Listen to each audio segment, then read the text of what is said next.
India மட்டும் இல்லாமல் உலக அளவில் இருக்கிற ஒட்டுமொத்த தமிழர்களும் தமிழர்களை சார்ந்த பண்பாடு உடையவர்களும் கொண்டாடக்கூடிய ஒரு திருவிழானா அது பொங்கல் பண்டிகை தாங்க.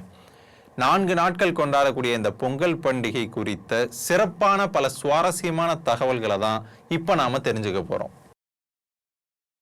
இந்த 4 நாள் திருவிழால முதல் நாள் போகி பண்டிகை.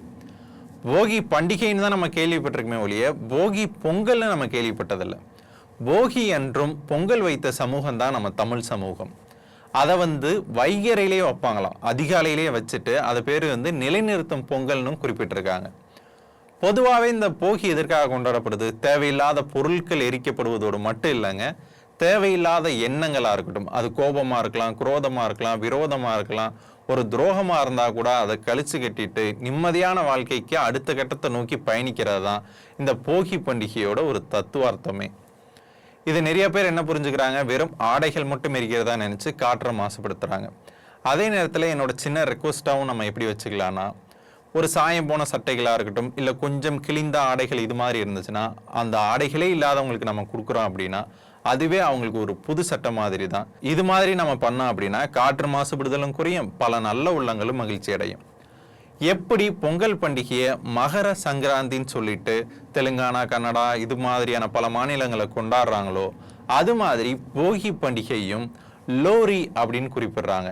இந்த எரிக்கும் பழக்கம் நம்மகிட்ட மட்டும் இல்லை, பல வட மாநிலங்களிலும் தென் மாநிலங்களிலும் இந்த லோரின்ற அந்த போகி பண்டிகை கடைபிடிக்கப்படுது.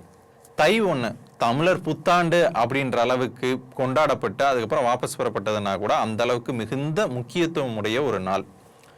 தை 1 அறிவியலாளர்கள்லாம் வேறு விதமாகவும் குறிப்பிடுவாங்க. அதாவது எப்படின்னா, இதை உத்தராயணம் அப்படின்றாங்க. அதாவது சூரியன் வடக்கிலிருந்து தெற்கு நோக்கி நகரக்கூடிய ஒரு பருவ காலம் இது. இந்த தை மாதத்திலிருந்து அடுத்த 6 மாதங்களுக்கு சூரியன் ஒளிரும் காலம் அதிகமாக இருக்கும்.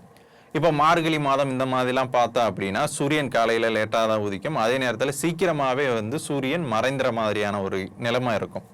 அது இந்த காலத்தில் இருக்காது. அதனால தான் அதை வசந்த காலம்னு கூட சொன்னாங்க. ஜாதி மதங்களை கடந்து உலக அளவில் இருக்கிற எல்லா தமிழர்களுமே கொண்டாடக்கூடிய ஒரு பண்டிகை அப்படின்னா அது இந்த பொங்கல் பண்டிகை தான். ஏன் அப்படின்னா இந்த பண்டிகை இயற்கை பண்டிகை. சூரியனுக்கும் அதை விளைவித்து கொடுத்த உயிர்களுக்கும் நன்றி செலுத்தும் விதமாக தான் இந்த பொங்கல் பண்டிகையை கொண்டாடப்படுது. அதே மாதிரி தைத்திங்கள் முதல் நாளில் வைக்கப்படுகிற பொங்கலுக்கும் 2ஆம் நாள் வைக்கப்படுகிற பொங்கலுக்குமே ஒரு வித்தியாசம் இருக்குங்க. அது என்ன அப்படின்னா, விவசாயத்தை சாராதவர்கள் எல்லோருமே தைத்திங்கள் முதல் நாள்லே பொங்கல் வச்சுருவாங்க. விவசாயத்தை சார்ந்திருக்கக்கூடிய அனைத்து மக்களுமே தைத்திங்கள் 2ஆம் நாள் தான் அதாவது மாட்டுப்பொங்கல் அன்னைக்கு தான் பொங்கல் வைப்பாங்க. மாட்டு பொங்கல் அப்படின்றது நமக்கெல்லாம் எப்படி புத்தாண்டோ அது மாதிரி மாட்டுக்கெல்லாம் ஒரு புத்தாண்டுங்க. மாடுகளை எல்லாம் குளிப்பாட்டி அதுக்கு பல வண்ணங்களில் பொட்டிட்டு அதோட கொம்புகளை சீவி அதுக்கு மூக்கணாங்கயிறுலேருந்து எல்லா கயிறுமே மாற்றி புதுசாக அந்த மாடே இருக்கிற மாதிரி இருக்கும். அதே நேரத்தில் மாட்டு பொங்கல் அன்னைக்கு ஆடு மாடுகளை தாண்டி நாய், பூனை இது மாதிரியான உயிரினங்களுக்கும் கூட பொங்கலை வைப்பாங்க. பொங்கல்னே நமக்கெல்லாம் நினைவு வரக்கூடிய கரும்பு, வாழைப்பழம், தேங்காய் இது எல்லாத்தையுமே கூட மாடுகளுக்கு கொடுப்பாங்க. இந்த மாட்டு பொங்கல் அன்னைக்கு தென் மாவட்டங்களாக இருக்கட்டும், குறிப்பாக மதுரை மாவட்டங்களில் ஒரு கோஷம் போடுவாங்க. அது என்ன அப்படின்னா, பொங்கலோ பொங்கல் பால்பான பொங்கல், பட்டி பெருக திட்டி கலிய நோவும் பிணியும் தெருவோடு போக அப்படின்னு தொடர்ந்து கோஷமிட்டுக்கிட்டே இருப்பாங்க. இது என்ன அப்படின்னா, அதாவது பொங்கலோ பொங்கல் பால்பான பொங்கல், பட்டி பெருக, பட்டின்றது ஆடு மாடுகள் இருக்கக்கூடிய இடம். ஸோ அதனால தான் பல ஊர்களுக்கு பட்டியிலே முடியும். திட்டி அப்படின்னா இந்த கந்திருஷ்டி அப்படிலாம் சொல்லுவாங்க இல்லைங்களா, அதை தான் அந்த காலத்தில் திட்டின்னு சொல்லியிருக்காங்க. ஸோ திட்டி கலிய பல பிரச்சனைகள் இடர்பாடுகள் இருந்தாலும் அது கழிஞ்சு போயிடும்.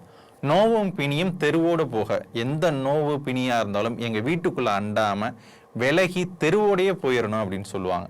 மாட்டு பொங்கல் அன்னைக்கு பொதுவாக கிராமப்புறங்களில் மாமிசங்கள் சாப்பிடுவதை நிறைய பேர் தவிர்க்கிறாங்க. அதுக்கு பின்புலத்தில் இருக்கிற ஒரு காரணம் என்னன்னா, மாட்டு பொங்கல்னு அந்த மாட்டுக்காக தான் ஸ்பெஷலாக அது அந்த ஆடு மாடுகள் எல்லாத்துக்குமே எல்லா உயிரினங்களுக்குமான ஒரு 5 அறிவு உயிரினங்களுக்கான ஒரு நாள், ஒரு ஸ்பெஷல் டே. அந்த நாளில் அதையே வெட்டி சாப்பிட்றது அவ்வளோ முறையாக இருக்கிறது இல்லை அப்படின்னு சொல்லிட்டு நிறைய பேர் சாப்பிட்றதில்ல. அது ஒரு வகையில் பார்த்தோம் அப்படின்னா அது சரியாகவும் தான் இருக்குது. காணும் பொங்கல் அன்னைக்கு தான் கறி எடுத்து சாப்பிட்றதா இருக்கட்டும், உறவுகளை போய் சந்திக்கிற நாளாக இருக்கட்டும், பெரும்பாலான விளையாட்டுகள் ஜொலிக்கக்கூடிய ஒரு நாளாகவும் இருக்குது.